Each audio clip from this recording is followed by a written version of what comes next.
Welcome to Politics Done Right. I am your host, Egberto Willies.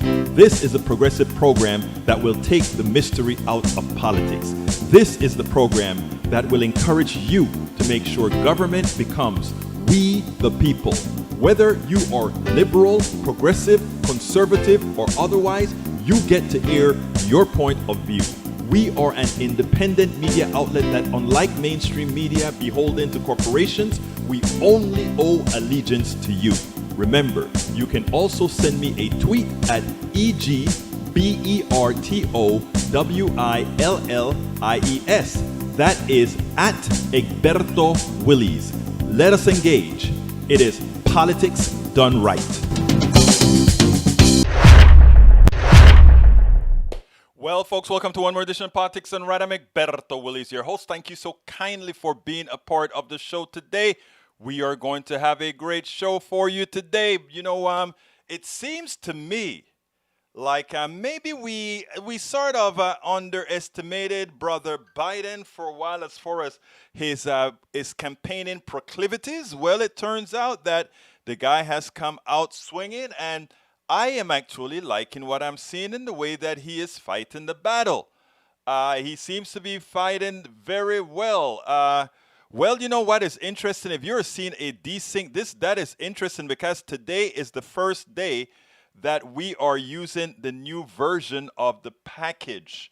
They just released the package today, and we installed it today. And I am seeing perfect syncing, and you are saying audio desync issue. Wow, that is very interesting. These guys need to get their act together. Please, folks, check it on both YouTube. Check it as well on Facebook. Let us know if you are seeing that desync issue so that we can actually find a conclusive way to report it to this company. I have no clue what is happening with these guys. Anyhow, let's go ahead and get started. What is the show going to be about today? The show is titled, let me go ahead and put that on the screen. The show is titled, Biden Out Swinging Against Trump, Progressives Rising, Dem Crime-Infested Cities Lie. Wow, it's not synced properly on Twitch either. Interesting. And this is brand new software installed today. Well, we are going to have to see. It's like watching an old kung fu flick. Well, I'm going to try to keep the mic at my face to see if it'll eventually demux itself. Anyhow, let's go ahead and do this. I am going to go ahead and the title of the show is Biden Out Swinging Against Trump, Progressives Rising, Dem Crime-Infested Cities Lie Dispelled. No more playing defense. Joe Biden is swinging at Trump where he failed everywhere. Democratic crime cities lies. We have a good article that talks about the dispelling. Okay, anyway, so the 4 videos. Donald Trump has been trying to make the case that democratic cities are lawless and the crime rates are increasing there. We dispel that all together. Secondly, progressives win big in a very important Senate race in Massachusetts. Joe Biden comes out swinging as he points out that Donald Trump has failed as president. Joe Biden knocks president on school opening. So let's go ahead and start with the first. Let's see which one we'll start with. Let's go ahead and start with Biden. With Biden and how he came out today on that particular school issue. Let's go ahead and do that. President Trump may not think this is a national emergency, but I think going back to school for millions of children and the impacts on their families and the community is a national emergency. I believe that's what it is. Protecting our students, our educators, our communities, getting our schools open safely and effectively. This is a national emergency. But President Trump still doesn't have any real plan for how to open our schools safely. No real plan for how to help parents feel secure for their children. He's offering nothing but failure and delusions. From the start to finish, the American families and our children are paying the price for his failures. Failure to take this virus seriously early on in January and February, and it spread around the globe. Failure to take steps we needed back in March and April to get this pandemic under control, to institute widespread testing and tracing, to control the spread. Failure to provide clear national science-based guidelines to state and local authorities. And failure to model even basic responsibility like socially distancing and wearing a mask. And failure to make sure educators and administrators have the equipment, the resources, and the training they need to open safely under the circumstances we find now. Donald Trump and Betsy DeVos, Secretary DeVos, haven't stepped up. And we're all seeing the results. Millions of students are now starting the new school year in the same way they finished the last one, at home. Parents are doing their best, but more and more we're finding themselves at wit's end, struggling to balance work and childcare and educational duties, or worrying about their lost paycheck and how they'll make ends meet while trying to keep their kids on track with remote learning. You know, we're all concerned about making sure COVID-19 doesn't further exacerbate the disparities that already have existed in our educational system for so many poor children and in so many communities of color. It's unacceptable. And it can't go on like this.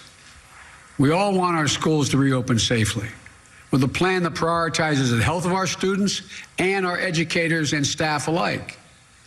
I laid out my plans back in June and July, a roadmap for how to reopen safely and effectively.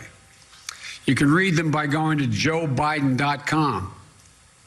We need straightforward, common sense solutions, but Trump refuses to act, starving schools of the needed funding they need now. I'd make sure that PPE and sanitation supplies for school qualify as emergency protective measures, which is a phrase they use, to fully be eligible for federal assistance. On top of that, I'd be working with the leaders of Congress now, today, to pass emergency packages for schools so they have the resources they need in order to be able to open safely. Democratic leaders are ready to get this done. They've already proposed such legislation. Mr. President, where are you? Where are you? Why aren't you working on this? We need emergency support funding for our schools, and we need it now. Mr. President, that's your job. That's your job. That's what you should be focused on now. Getting our kids back to school safely, keeping schools safely able to remain open once they open. Not whipping up fear and division, not inciting violence in our streets. Get off Twitter and start talking to the congressional leaders in both parties. Invite them to the Oval Office. You always talk about your ability to negotiate.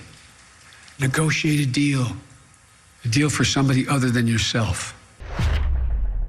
A deal for somebody other than yourself. I love the way he came out there, and I love the way he ended that sub-segment. Think about it.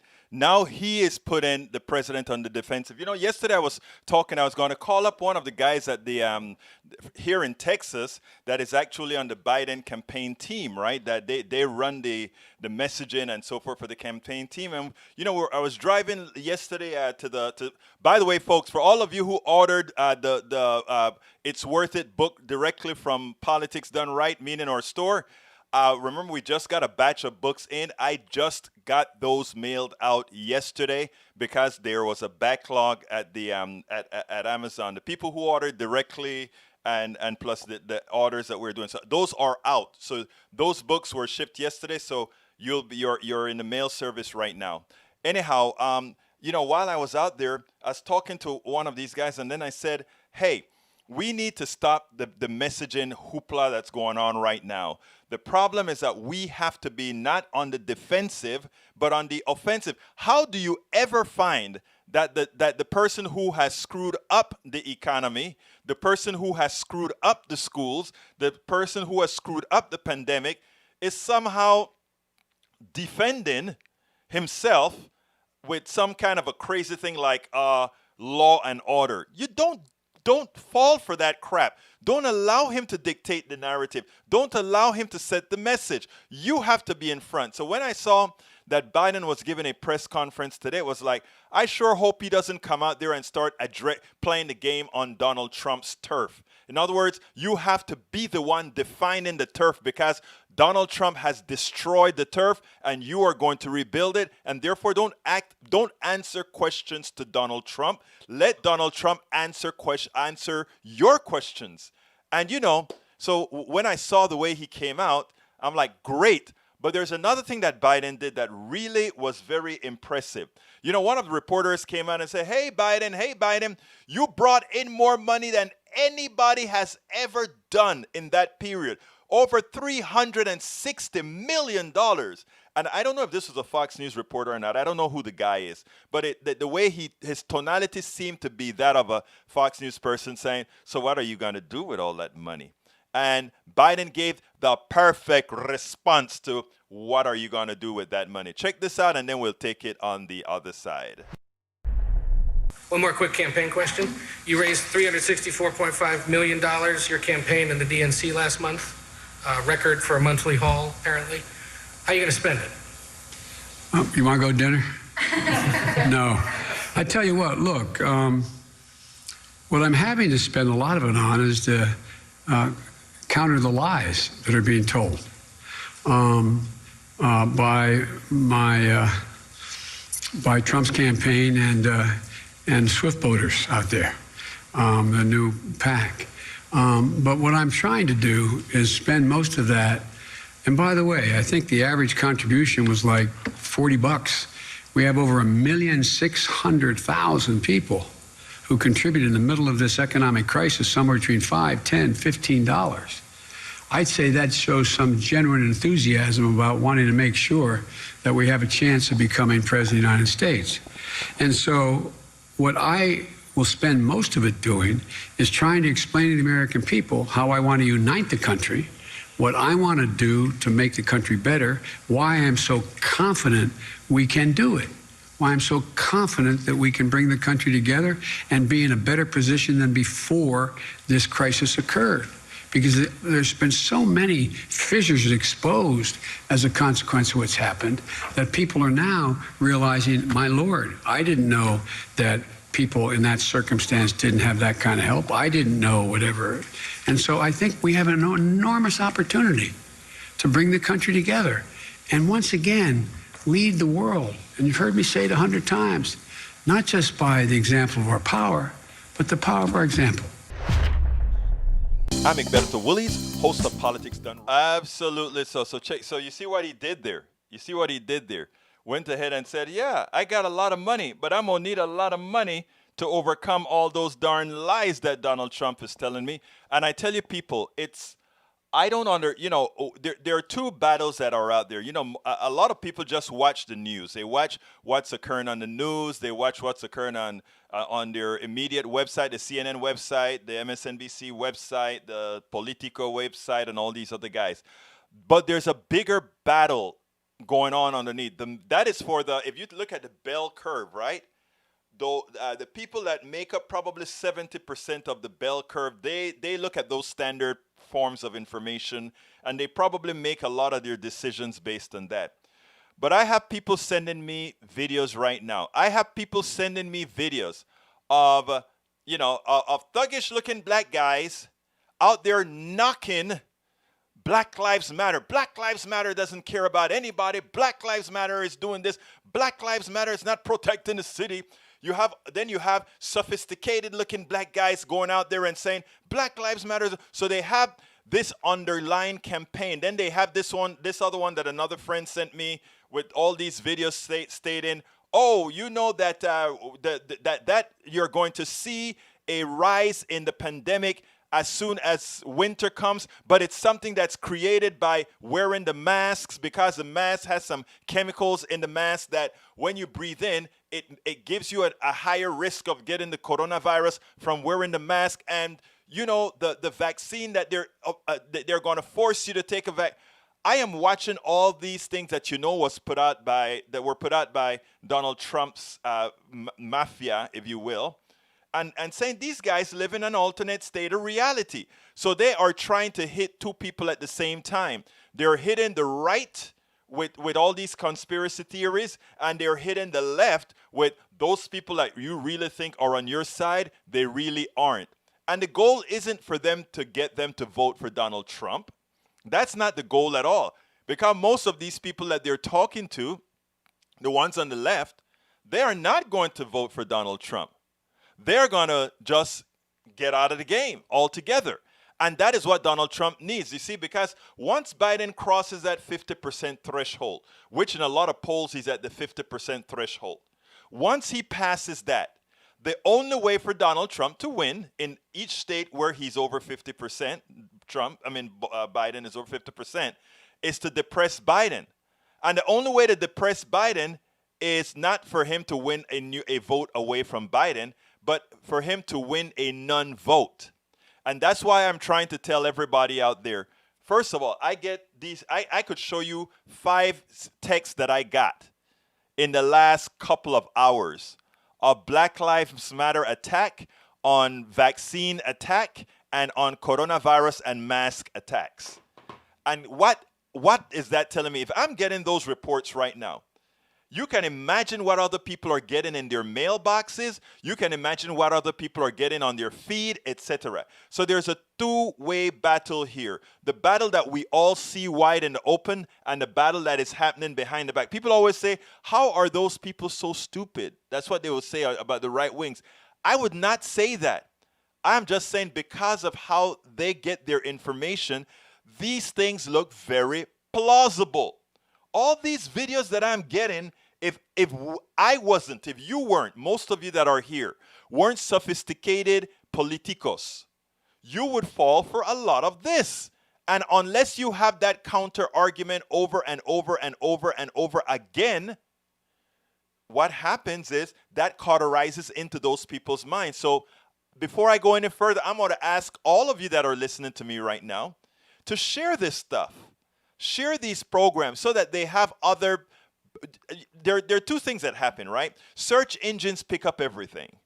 And if you want to know why I try to put out a ton of content, I put out a whole lot of content every day. It's hard work. And sometimes it's repeated content in a different form. Sometimes it's just saying things different ways in different forms so that search engines pick them up in different forms. We need a lot of people doing this. And if you're not a writer or if you're not doing those things, you can do it as well by simply sharing our stuff. Share my stuff. Share other people's stuff that are telling the truth and putting this out there. The idea is to get enough volume out there to go against.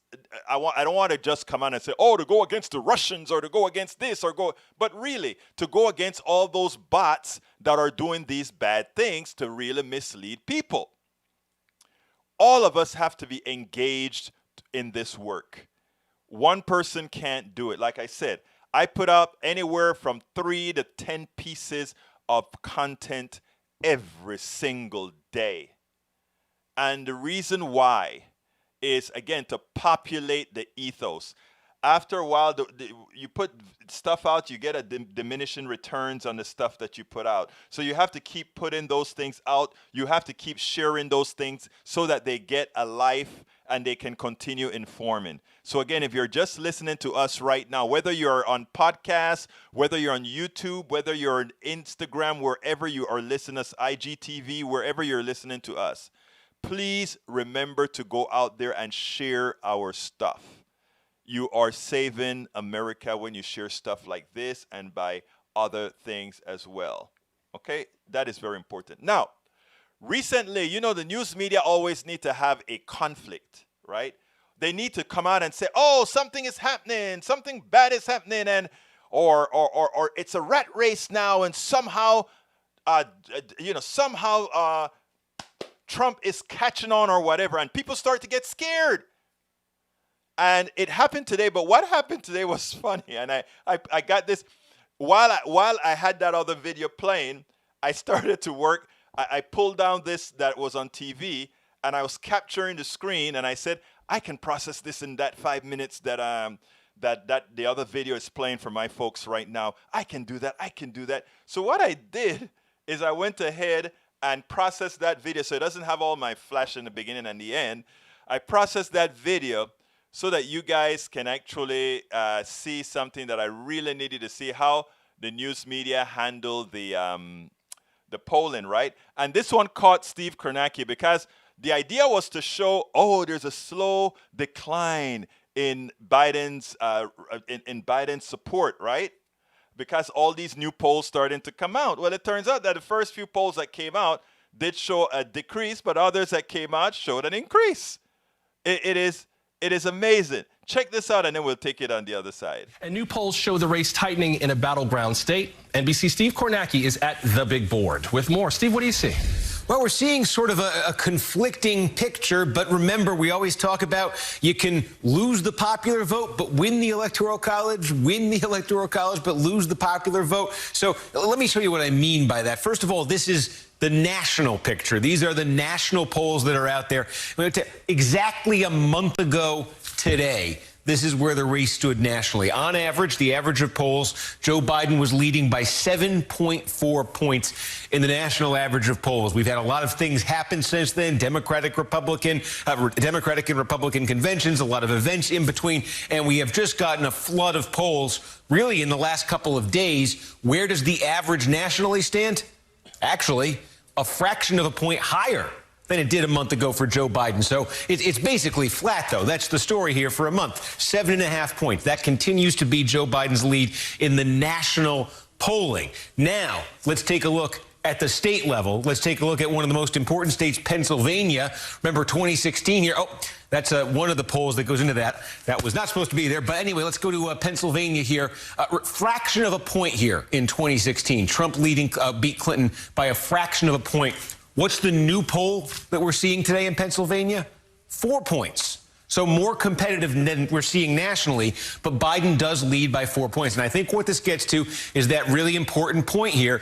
Trump lost the popular vote by 2 points in 2016, was able to win the electoral map of the Electoral College. There's scenarios here where he could lose the popular vote by even more in 2020 and still put it together in the Electoral College. So again, if he's trailing by 7.5 points nationally, in only 4 points in Pennsylvania, those numbers are actually consistent with each other because the states that he won that were so critical to him in 2016 were more Republican than the national average. So at 7.5 points, it's hard to see Trump putting it together in the Electoral College, but that number, that national average, doesn't have to fall that far for a state like Pennsylvania to get into Trump's column. 7.5, if that fell 3 points, if 3 point improvement for Trump, if Pennsylvania improved for him by 3 points, he'd be breathing right down Joe Biden's neck in Pennsylvania and probably a couple of other states as well. So the national polls are important, but the state polls are what decide it. And with the number I've been using, the line I've kind of been using nationally is if that average gets within 5 points nationally, then this really starts to come into play, the possibility on the Electoral College front. Interesting to see how these battleground states are starting to shape up, especially the ones that kind of gave him just enough of an edge to pull off the win in 2016. And new polls show the race tightening. Okay, folks, the reason I wanted you to see that, right, is everything that they are showing you is saying not only a strong Biden lead, a consistent, a lasting lead, right? It is also showing that the lead is actually getting bigger by a little bit, of course, from 7.4 to 7.5, but that's huge. But the idea on this month was twofold. The idea was we're getting closer to the election, the polls should tighten, and after Donald Trump goes to his convention and give his spectacular show of incumbency and power, suddenly it's going to make sense. So at the time that he is talking, Joe Biden was at 7.4 when all the polls were in.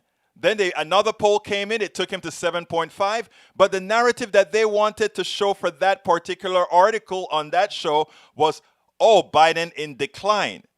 Now, moving between a half a point up or down is statistically no movement. Moving 2 or so points, statistically no movement. But the most important part In the battleground states, his lead has been consistent. Now, again, this is not a static thing where you have to stay there, right?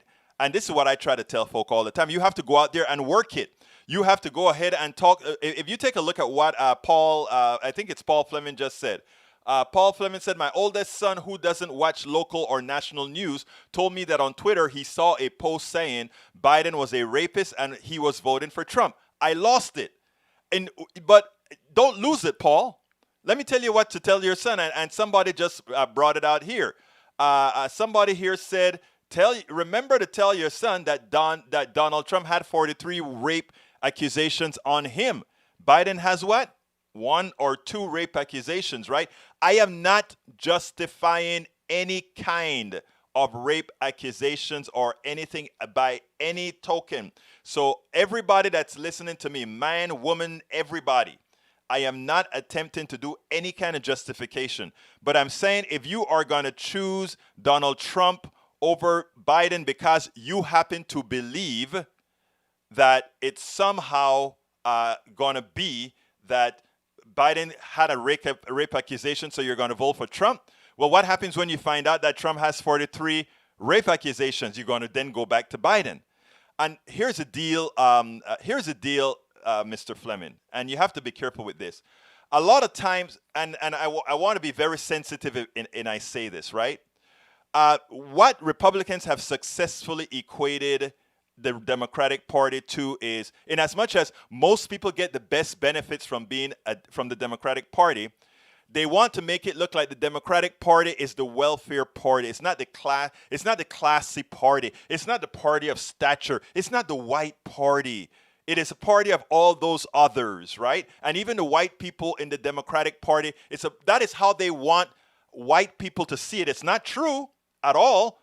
It's not true at all. But that is what they want to promote. So they promote that idea in the minds of people. You want to be classy. You want to be different. Be a Republican. We are the money ones. Of course, the Republicans doesn't know how to run government. The Republicans don't know how to spend money. They don't know how to do anything because they don't work on the ideology. I'm not talking about Republican people. I'm talking about the leaders in the Republican Party. I love the Republican people. I don't like the Republican politicians and leaders because they're hypocrites more so than Democrats are. Notice what I said, more so than Democrats are. So, your son just need to be informed in an interesting way how to create these 2 lines, pluses and minuses of each candidate, and that arguably will always give the appropriate result as far as who you should be for. It's that simple. You just itemize what are your needs? What are the things you need to succeed in the next 4 years? What are the things that Donald Trump has offered, is offering over the next 4 years? And what are the things the Democrats are offering over the next 4 years? You present that in a chart to your son. And then you say, okay, son, let's go over this very nicely and simply. And after that, I'm pretty sure sense will reign. And that's what I talk about some of that in my book. I have this little section where I say how to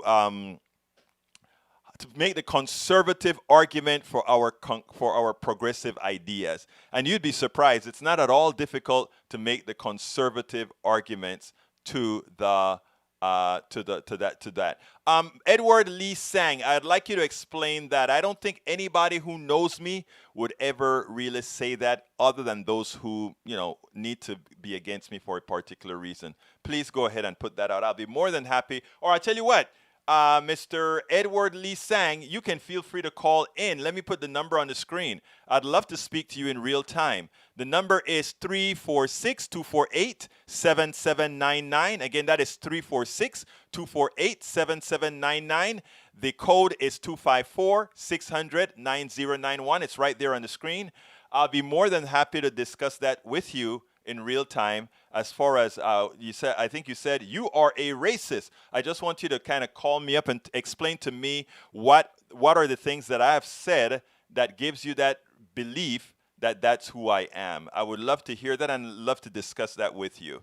Anyhow, folks, before we're at 31 minutes, so it's time for me to tell you, please, folks, go ahead and consider getting, you know what, my book. My book is called It's Worth It. How to Talk to Your Right-Wing Relatives, Friends, and Neighbors. It's Worth It. How to Talk to Your Right-Wing Relatives, Friends, and Neighbors. Look, the book has been getting very, very good reviews. It's been number 1 in conflict management, and number 2, the Kindle version has been number 1 for quite a while. Actually the paperback was number 2 for quite a while as well on Amazon, and they update those things hourly.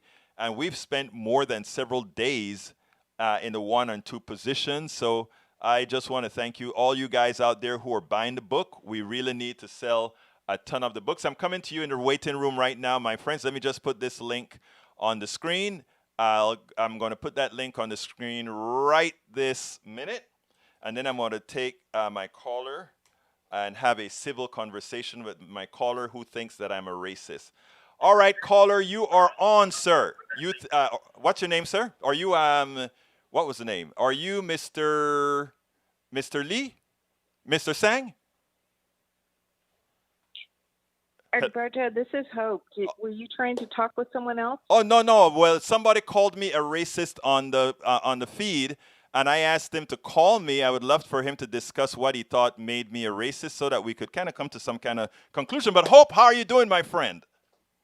Oh, I'm sorry. I didn't mean to interrupt the conversation. No, you didn't. You didn't. Through my Facebook, and you're putting out a lot of great content, and I just want you to keep going. I think that we're turning a corner, and you're starting to hear from the nation that we're really, really sick and tired of race being a political issue. It's very, very costly, and it doesn't make sense. And there's enough ingrained systemic racism that is just a total drag and, costs us all a lot of money anyway. And to have a commander in chief who just continues to bark it out and enforce it and make it 10 times worse is just really a drag. And we're not going to do it anymore. We're just not going to do it anymore. Hope, I love you to death. Let me tell you something. What you're saying is so important for others to hear as well, because that is true. The racial thing is a key word to, I've written some articles where I said it wants to work on the carnality of people because of our history and how people react to that. But as people like you come out and say we are no longer going to allow this to happen, people's minds change because they relate to you. And my God, if Hope can see the light, maybe it's time for me to see the light. When I was wrong, when I was a homophobe, when I was a terrible homophobe, and when I made my change, a lot of the people who were just like me, who suffered that same disease because of our culture, because of our origin, they themselves changed as well. You are an agent of change, Hope. Well, you rock, and I'm getting your book, and I think it's going to be worth it. So you take care. Thank you so kindly for calling, Hope. You have a wonderful day. Bye, Alberto. Bye-bye. Thank you, folks. And again, please, folks, go ahead and get the book. I'm going to put that in the stream again. It has those funny letters, so I can't repeat those letters. Just go to the stream. For those of you who are online and want to go to get the book, just go to politicsdoneright.com/store, politicsdoneright.com/store. If you want to get a hard copy and not give the profits to the third party, meaning it comes directly to Politics Done Right, or you can just go ahead and get it at Amazon. You can just search for my name, Egberto Willies, at Amazon, and the name of the book is It's Worth It. How to Talk to Your Right-Wing Relatives, Friends, and Neighbors. By the way, folks, please consider becoming one of our patrons to stay alive and be able to do what we are doing. We need your support. It's hard work, but we love it. You know why we love it? Because we're making a difference. You are making a difference. All of you out there who are listening, who are sharing, who are actually talking to their neighbors, you're making a difference because we are a lot more powerful than Donald Trump paying the Russians or Donald Trump paying a media company. And by the way, whether it's the Russians or a media company, it doesn't matter. That's why I never got on the Russian kick, right? Because I think people gave the Russians too much power. Oh, they're fooling people on Facebook. They're doing this stuff on YouTube. They're doing, you know what?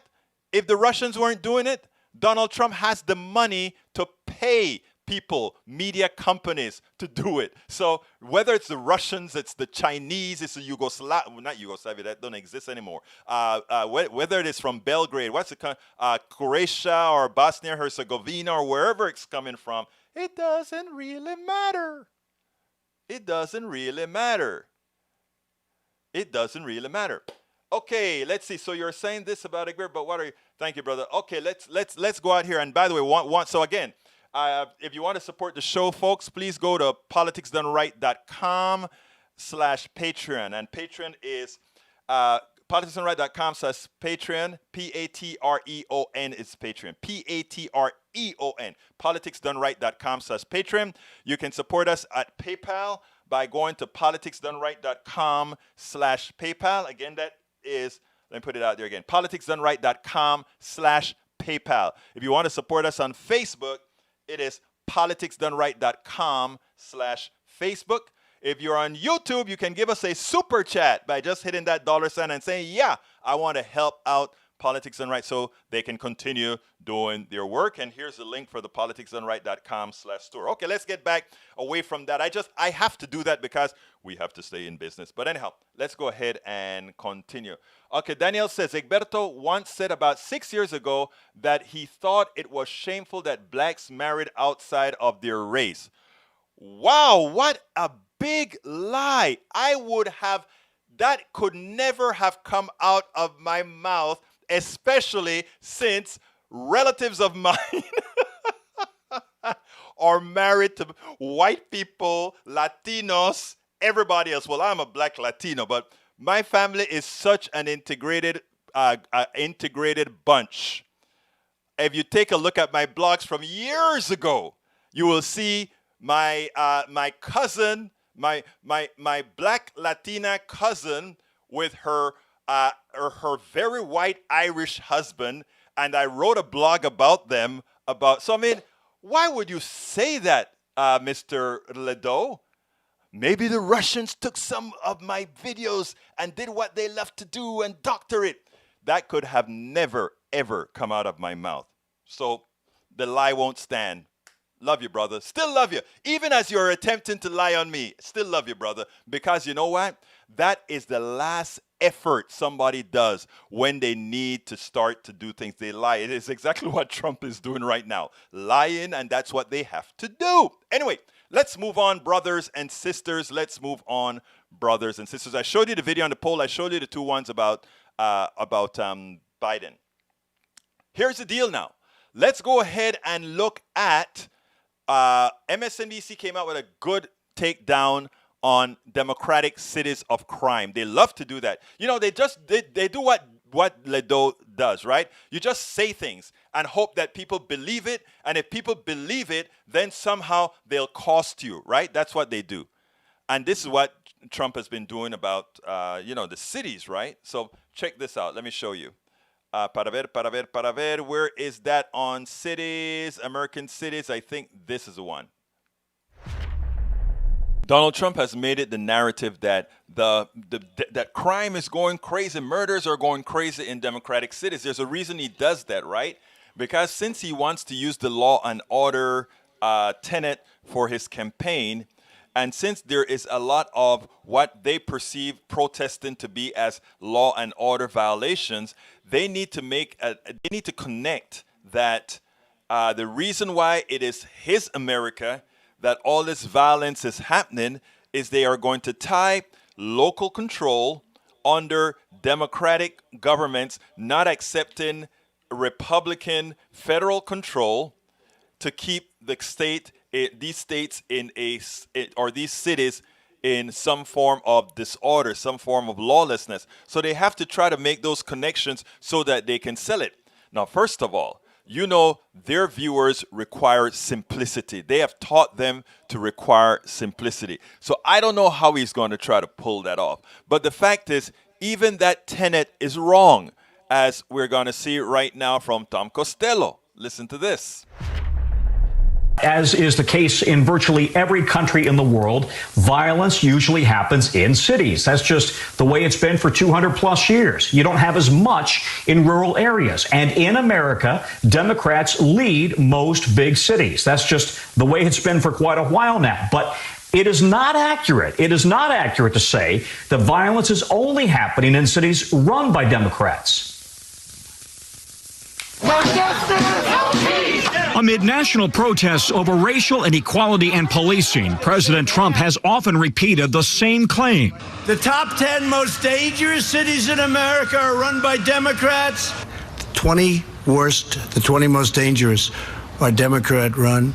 Worse than Honduras, worse than Afghanistan. The reality check. Homicide rates are up in many cities run by both Democrats and Republicans. Up 13% in Republican-led Miami. Up 34% in Democrat-led New York.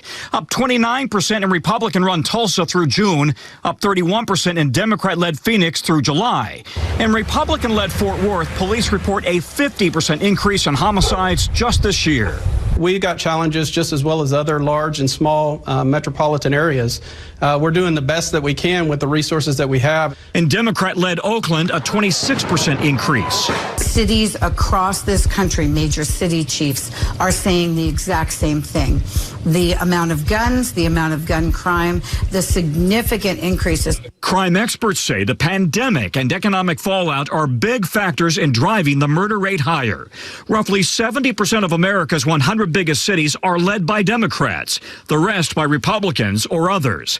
Former CIA officer Jeff Asher now analyzes crime data. The president claims this is pretty much only a problem in Democratic cities. Is that accurate? Well, the data that we have right now says that that's not accurate. We're seeing about a 25% increase in all cities, the 14 cities that are run by Republicans. Very similar change on average of the cities that are run by Democrats. Very few murders have been connected to the protests over racial inequality.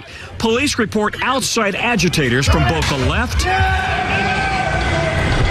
and the right have often turned those protests violent. Over the weekend, the president tweeted that D.C. Mayor Muriel Bowser, clean up D.C. or the federal government will do it for you. When a president attacks American cities, he's attacking America. And the job of the president is to unite us, not to divide us. So the president's rhetoric has suggested that, in fact, this is only a problem in cities run by Democrats. But the reality is that simply is not true. And in some cities, we're actually seeing a decrease in homicides, including Democrat-led Baltimore and Republican-led Oklahoma City. Now, Okay, now Joel Andre Bissonnette. Oh, I imagine you are from the French part of Canada, Ontario. Quebec, maybe.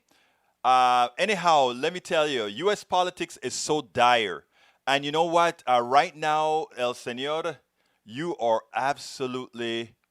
Oh, really? I am so sorry. I'm gonna see what I can do about that. I keep trying to contact these guys, and when I got the new software today, I really thought, wow, we got new software, so this is going to be just fine. Anyhow, so sorry about the sync problems, guys. Very sorry about the sync problems.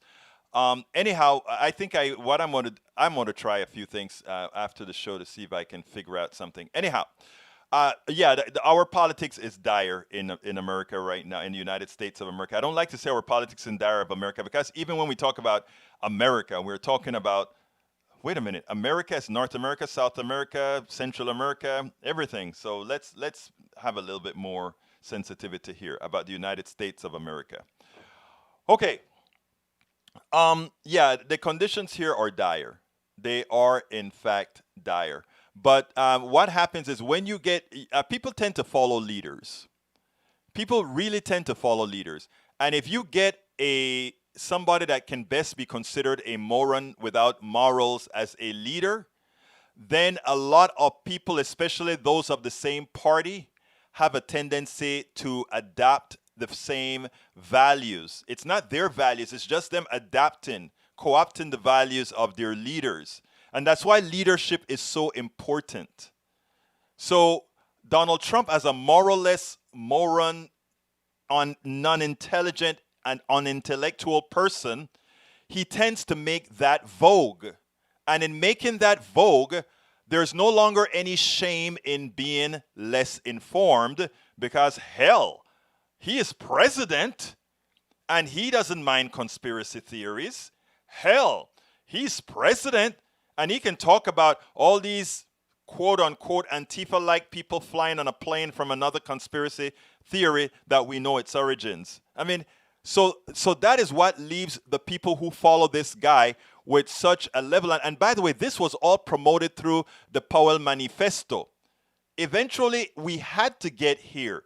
Eventually, we had to make people much less intelligent, because an intelligent person, an intelligent people cannot stand for a capitalism that says, I will make you nothing but an antiseptic slave. In other words, I'll make a deal with you to pay you $50,000 a year, while your value to the company is $150,000. And that all the people that make that added value goes to a few, the top, right? Because I want you guys to understand that, and I repeat that for those of you who've heard this a million times. I'm sorry, but I repeat it for our newcomers, which we get newcomers over and over again. In a capitalist system, you make a deal to get underpaid. That's a deal you've always made. You've always made the deal to get underpaid, no matter what. People will say, but wait a minute, if the company loses money, you're not at risk. The company is. No, if the company loses money, you get fired. If the company makes much more money than you are, than they're paying you, they say, sorry, we made a deal. We're a contract society. In a contract society, what happens? We make a lot of money, we keep it. We lose money, you lose your job. It's antiseptic slavery. And then we tie health insurance and all of this stuff to corporations. So what it says, and if you leave the company, good luck in finding insurance. And if you decide to compete with us by trying to form your own company, you'll have it as hard as Egberto had it when he had Willie's Computer Software Company and had to pay over $20,000 a year in insurance for he and his family, or he and his wife. When he had to pay a different policy for Ash's daughter at the time, until the Affordable Care Act made the 26th. Look, folks, it's so important for us to understand that everything that you see occurring right now, both on the Democratic side and on the Republican side, is really to save a failing system, right? We need to have Biden in. We must have Biden in. Biden is going to slow down the catastrophic failure of our economic system. That is what Biden is going to do. Slow down. And when he comes in, it is up to us then, the progressives, to then clean it up. Okay? Clean it up. So what we need to do is get somebody to slow down the destruction, and then we can start building better. And that is kind of off of what he's saying, building better. Okay, now we had a big win. Talking about progressives, progressives had a big win in Massachusetts, but more than a big win was the statement made by El Señor Markey. I want you to listen to Markey, and then we'll take it on the other side. A progressive movement of young people demanding radical change, demanding justice, a movement giving voice and power to young people when for far too long they were ignored. It's a movement fueled by young people who are not afraid to raise their voices or make enemies. Tonight's victory is a tribute to those young people and to their vision. They will save us if we trust them. We must look to them, listen to them. We must follow these young people. They want justice in our country and in our world. Growing up, my father told me, don't beg for your rights. You organize and you take them. So to the young people fighting in this movement for change, here is my charge to you.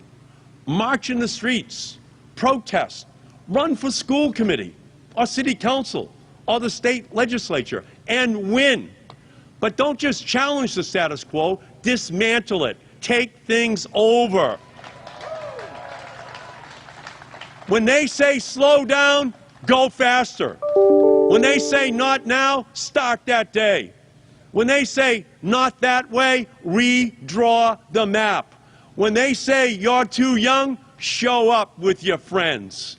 Every reason the critics and cynics offer to give up or give in is proof positive that you should push forward and hard. The time to be timid is past. The age of incrementalism is over. Now is our moment to think big, to be big. This is what this election is all about. This is what this moment demands. There are many issues in this race, and we campaigned on all of them. Civil rights, health care, the economy, the coronavirus pandemic, creating a pathway to citizenship. We took unapologetically progressive stances on all of them. We never blinked. We didn't bend. We made it clear that we'd rather lose fighting as hard as we could for what we believe in than in finding the middle ground. The progressive movement knows how to fight. We will not surrender. We know our work is not done. Tomorrow and for the next 8 weeks, we have to hit the streets. And priority number one is to remove Donald Trump from the White House. He is the most corrupt, most racist, most incompetent president in American history. We must banish his agenda of division and destruction to the history books. And we must elect Joe Biden as our next president and Kamala Harris as our next vice president. We must wrest the gavel of leadership from Mitch McConnell and the Republicans by electing Democrats in battleground states, so that we end the era of GOP obstruction. This election is an undeniable mandate for action, and it is our young people who will lead the way. Today is just the beginning for our movement. I am energized by everyone standing up to make your voices heard. I am proud of this campaign and what we stand for, and I'm hopeful about the future of our country. My faith is renewed each day. Okay, here's the deal. Mike Cisak says, this is the Democratic Party pushing the young radicals into riot, burning down cities and towns. Now the Democrats are freaking out. Most people don't like riots and destruction and now associate such with the Democratic Party. Oh no, I guess most people would not either like the founding fathers who, when the British was taking them taxation without representation, even when the British were doing all these things to them that took away their rights, they decided to protest as well. But the only difference is they protest in a much more drastic fashion. They went on a ship and threw away all the tea. They started to destroy. Come on, Mike Cisak. Be for real. Protest is very American. Nobody talks about burning down anything other than you guys. When you guys go out there and say, oh, you need to do these things. We need to do these things. Mike Cisak, you are dreaming. Now, El Señor Rudnin had a very important statement when he said that they concentrated on the Kennedy Markey battle. And the reason they did that is that what happened is Nancy Pelosi went against policy and she went ahead and endorsed Kennedy. She went ahead and endorsed, she's been telling AOC and all these other people not to endorse the person who is not to go against the incumbent. And here when it came to her friend, the Kennedys, she decided to do what she wanted. But of course, AOC said, yes, and we are with Markey, a known progressive with progressive values and progressive stances. And you know what?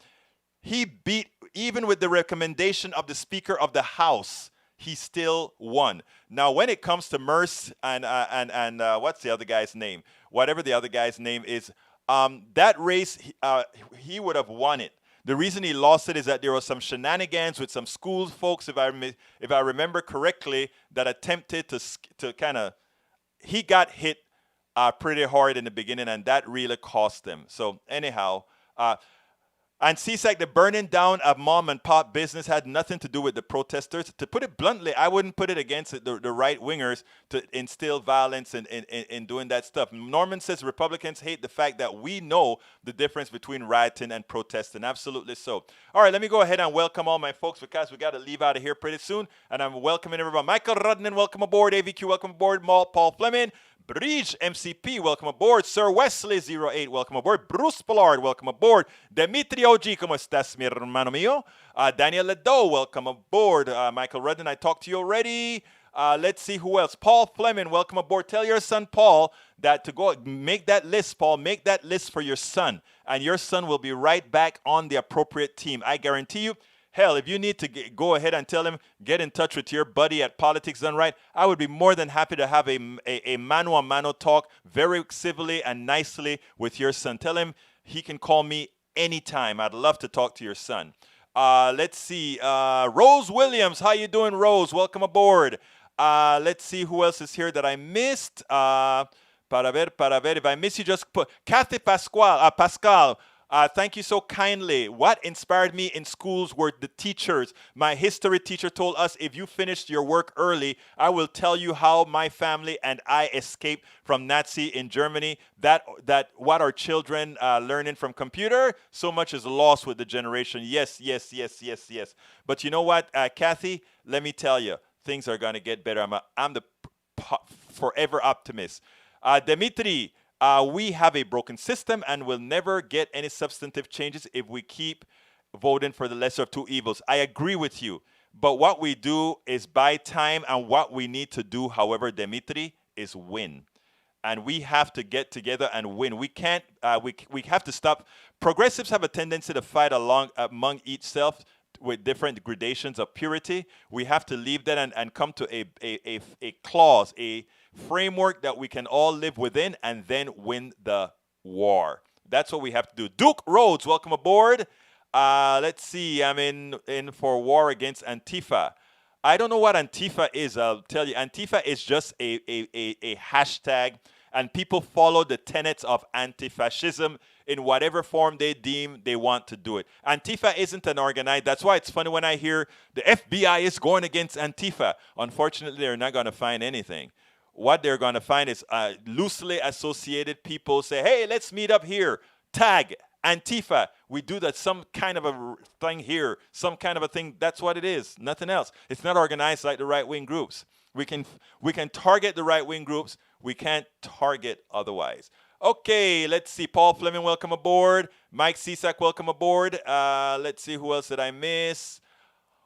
Okay, Norman Reynolds, welcome aboard. Josie Andre Bissonet, welcome aboard. Who else is here that I miss? Joel, I think I got you. Edward Lee Sang, welcome aboard. Rose, I got to you. Anybody else? I think I got everybody. Paulette Stansel, welcome aboard. You're giving trolls too much time. It's not. Let me tell you one thing. It's not the trolls that I'm giving the time to, Paulette. It's the audience. I want the audience to see my interaction with trolls, because ultimately, I think that helped the would-be trolls or otherwise to start thinking, God, that troll really looked pretty damn silly. Is that how I want to see myself? And I've heard that from other people. You know, remember, most of the people are not talking. They're just listening. And they're creating their whole environment, their mental environment, based on the interactions and the things that they see. That's why I'm respectful with everybody. That's why I give everybody their due. Okay, let's see who else is here. Paul Fleming, I got you. Para ver. Jacoby G, welcome aboard. I just heard that they want to stop paying payroll tax for the rest of the year. Yeah, sure, and that will reduce Social Security by over several years. Egberto wants, I'm not even going to repeat what you had to say, because you know that's a lie. You just lost a lot of respect, though, from a lot of people who actually know me. So, man, Ledo, that, as she said, throw whatever you can and see what sticks. Unfortunately, nothing can stick. Don Barry, welcome aboard. Let's see. Barry says, visit Antifa.com and see what happens. Democrats have no... Don't fall for it, sir. I mean, you're being used. Okay, we did a whole lot of messages today again. Kathy Pascal, welcome aboard as well. Anybody else that I'm missing? I'd like to make sure I get everybody before I say goodbye, I think I got everybody. Anyway, folks, thank you so kindly for having been here. I'm still scrolling as we go. God, we had a lot of people in today. Thank you very much, folks. Thank you very much. Yes, I know. Hey, Joel, I may have to move to Canada if Trump gets reelected, because you know he's going to send his goons against all of us that's talking against him. Anyhow, my name is Egberto Willies. This is Politics Done Right, and you know how I end this, baby. Folks, go get my book. I'm going to put that link in one more time. Please get my book. We need it to keep us going, to keep us growing, and to inform and show how to inform. My name is Egberto Willies.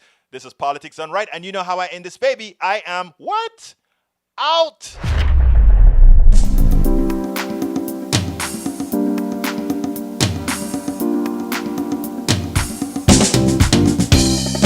Welcome to Politics Done Right. I am your host, Egberto Willies. This is a progressive program that will take the mystery out of politics. This is the program that will encourage you to make sure government becomes we the people.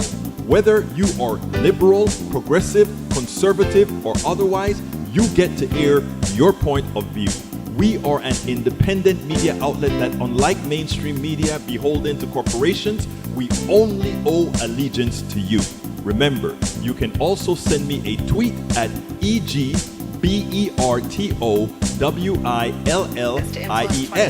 That is at Egberto Willies. Let us engage. It is Politics Done Right. Influence the outcome of the 2020 election. That intelligence assessment